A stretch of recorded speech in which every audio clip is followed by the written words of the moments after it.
poof, RPG. And I swerved right into it. Oh. I was like, oh, like, we're made. So they're like, oh, opportunity. So I'm just like, it was kind of weird because it was like, pow. And he hits my muzzle and like kind of, I tossed a PDM in the doorway. For folks that don't know, a PDM is I had a fight in Iraq where I wound up by myself because one of my guys got killed. And it was just the two of us doing surveillance stuff. And how did he get killed?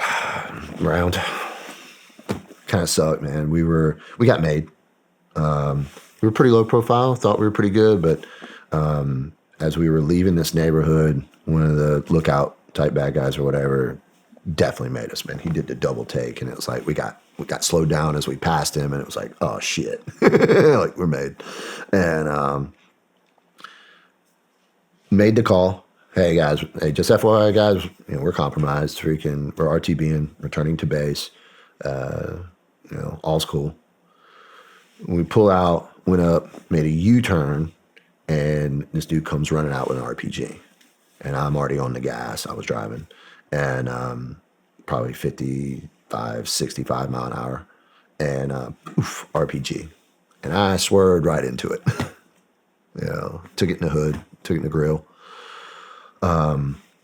That made the steering not work. And we went into one of those big metal light posts, Yeah. And the median was like this tall up in that, wham.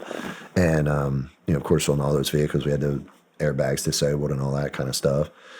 And I ate the steering wheel pretty good and was dazed and confused. And my guy's like, wake up, man, wake up. And get together. And he's like, we got to go that way. Roger. Yep. Hard pointing over there. Got it. And it's like, ready. Let's go. Pop the doors. And, I moved around to the hood and started giving the guys and they were pot shotting us at this point. They weren't 100% sure what they were dealing with. And so the bad guys, it's 3 lanes and then, so full 6 lanes there of road. And then the sidewalk and then kind of an alleyway that they were kind of, shooting at us from. And it didn't take much to back them up.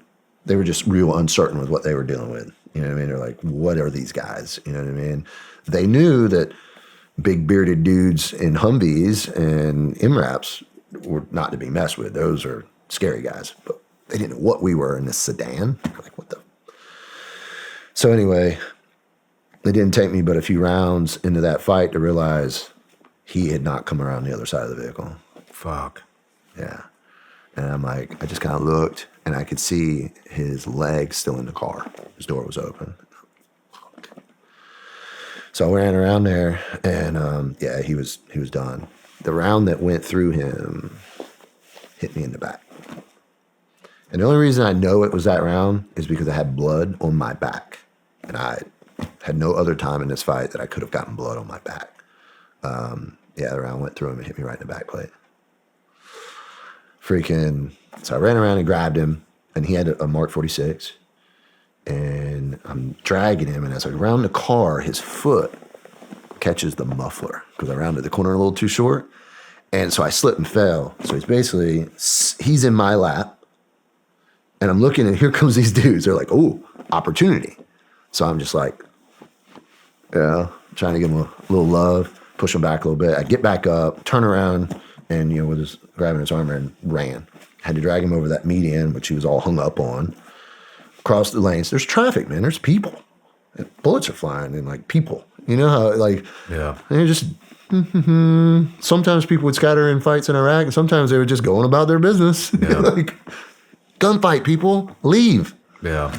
And so I'm trying to drag through traffic and stuff, and not a lot of traffic, just a couple cars in my way trying to get to this one little, storefront. And as I'm pulling him up on the daggone sidewalk on the other side of the road, I slipped and fell again. And at this point, I pulled up his saw and went on like a 200 round burst. I shot almost an entire drum with like 3 bursts, just figure eighting. And that was very helpful because now all of a sudden these dudes and they've got a couple of their buddies that ain't fighting anymore. So I was doing okay. And at this point, like, I'm like, okay, I'm still okay. My buds are on the way, right? My buds have got to be on the way by now, right? I've been asking for help. Contact, asking for help. They know.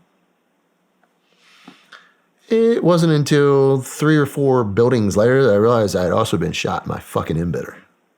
Oh. I'm talking on a radio that doesn't work. And I left my cell phone on a Velcro patch on the dash of the car.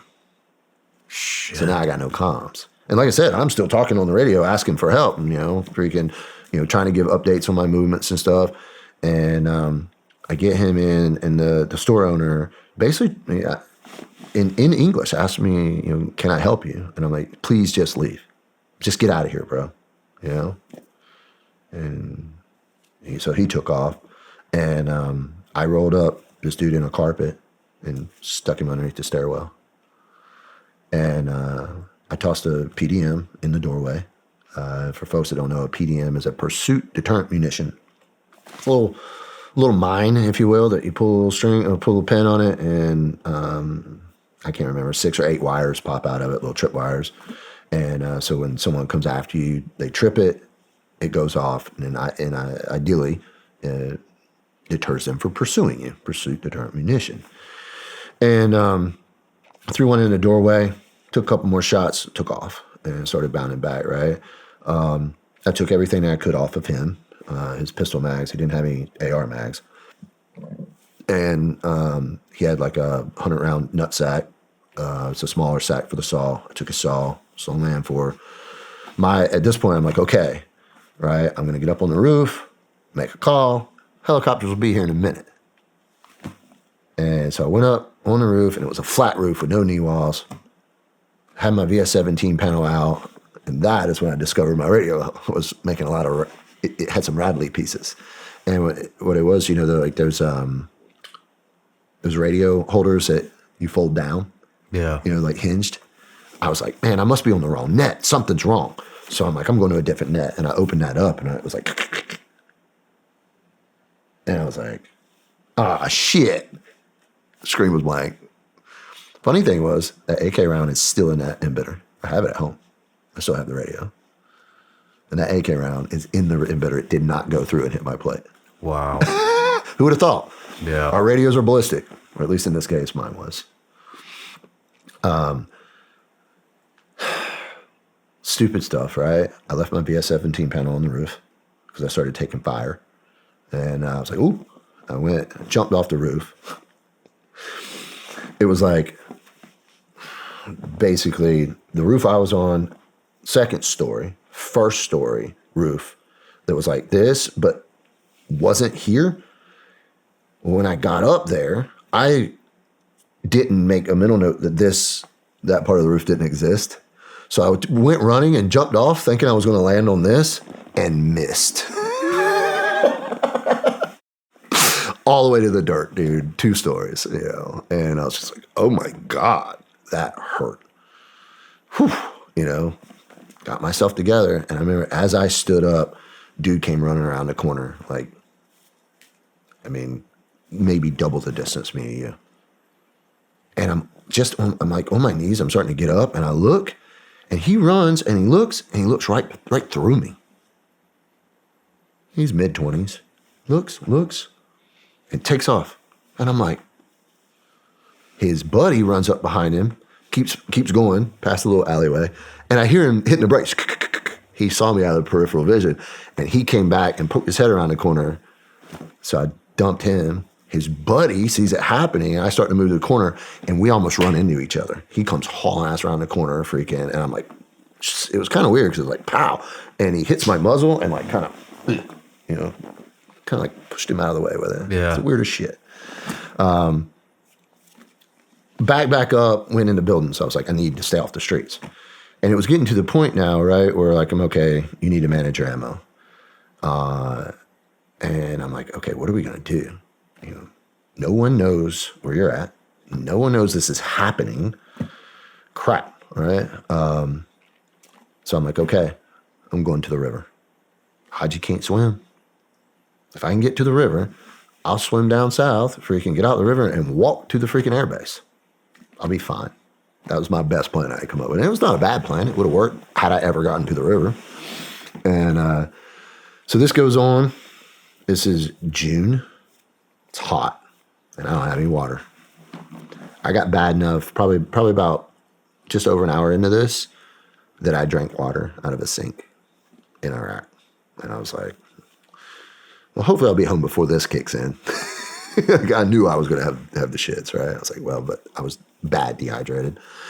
And lesson learned there, Camelback on your body armor. I found like a 1 liter Camelback, and I put it in my back plate, in my body armor in the back as a reserve, emergency. I wouldn't drink off of it. It was only there for an emergency. It would have been nice to have that day. I never had to really use it since. That's the problem with lessons learned. They always apply to that thing, and then it never happens again. Shit. Anyway, still have that Camelback still in my back plate. But as I got less and less ammo, when I went inside, I transitioned to my pistol. All said and done, man. Well, I got to the marsh, and a Kiowa screamed by me, and I was like, please don't shoot me. And he looked. They were looking for me. No shit. My guys knew. Right? Did you have I was a supposed to tracking be device? home. No, we didn't hit the tracker or nothing. We had the Blue Force trackers. I getting shot up, and I was dazed and confused. And my partner gets shot. You know what I mean? Blue Force tracker. Didn't think of hitting it. Yeah. No matter where you're watching Shawn Ryan Show from, if you get anything out of this, please like, comment, subscribe, and most importantly, share this everywhere you possibly can. And if you're feeling extra generous, please leave us a review on Apple and Spotify podcasts.